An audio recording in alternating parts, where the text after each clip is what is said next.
Okay, dear Toastmasters and guys, have you ever seen the elevator problem like this? Because next month I will be a rookie doctor, and I was always figuring out what is the ability that I can acquire in my career to be better. So it's Newton's second law. But don't worry, I'm not talking about this. But we can focus on Albert Einstein.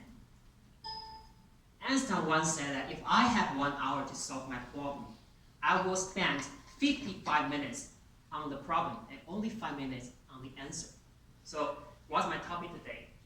My topic today is based on one article on the Harvard Business Review, and it's about solving the problem, how you can break the frame of the problem, and how you can reframe your problem to give a better solution.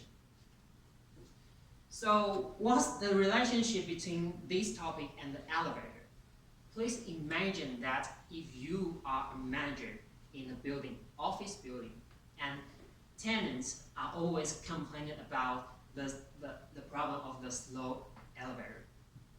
And they say that it's too slow, it's too old, and it's not going to wait. They wait a lot. And some of them even said that if you don't fix the problem, they will break the leases. So what would you do? Ask for Patrick for help? Knocking the door to a tenant? Yeah, but just like in the real life, that all the problem when they comes to us is not neutral. All the problems comes to us is always be framed by somebody. Just like we saw, it's too slow. So we can help to be trapped into the question and try to figure out how to make it faster. So we can install, maybe upgrade the motor, right? And we can improve the algorithm. Maybe we can buy a new elevator. Yes, but I think that is the problem because we don't have cost and there are so many problems in this. But when the problem was presented to the manager of the building, what happened? It turns out that they have a much more elegant solution, that is put up the mirrors in the elevator. Why? Because people tends to be attract. They appeals to something fascinating, namely themselves, and they will lose track of their time in the elevator.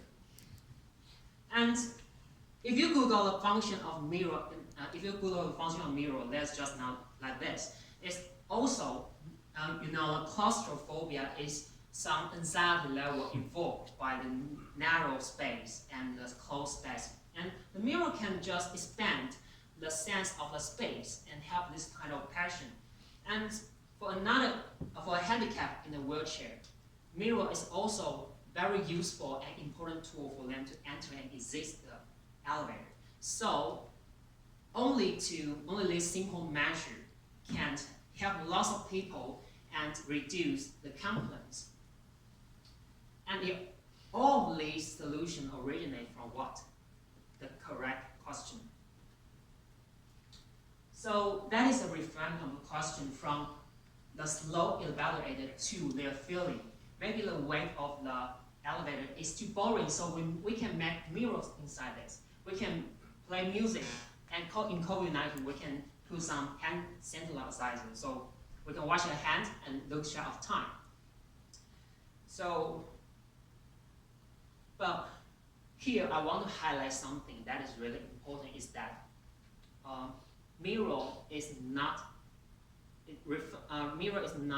essentially, or we say, it's not essentially the only solution, and is not maybe not the basic fundamental solution to this problem.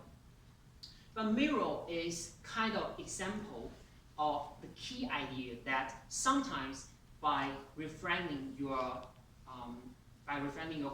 problem, that you can find other ways to solve it, and it may be much more safer, cheaper, faster, and more effective. So why do I say that? Because mirror is not useful in some situations like the peak demand problem. If you are in your industry, like I'm in the hospital, I always face it every morning that people line up for the elevator, too many people need elevator at the same time. So at this time, mirror is useless, right? So we have to reframe the problem again. What can we solve it? We can staggering people's lunchtime, or we can adopt some special system to dispatch this group of people. So what I want to say is, reframe problems is just a process for you to explore different ways to solve the problem. And maybe you can find the most efficient and cheap and safe way to solve this problem. And at the last of this slide is someone I'm not familiar with. I don't know who he is, but I Google that he is a guru of the management, and his name is Peter Drucker, and I love what he said. He said that the truly dangerous thing is to asking the wrong question that lead you to the wrong solution. And you must curious about how to reframe the question, reframe the problem. And because I'm not so sure, because I'm just a young man, you know, but I want to share with you is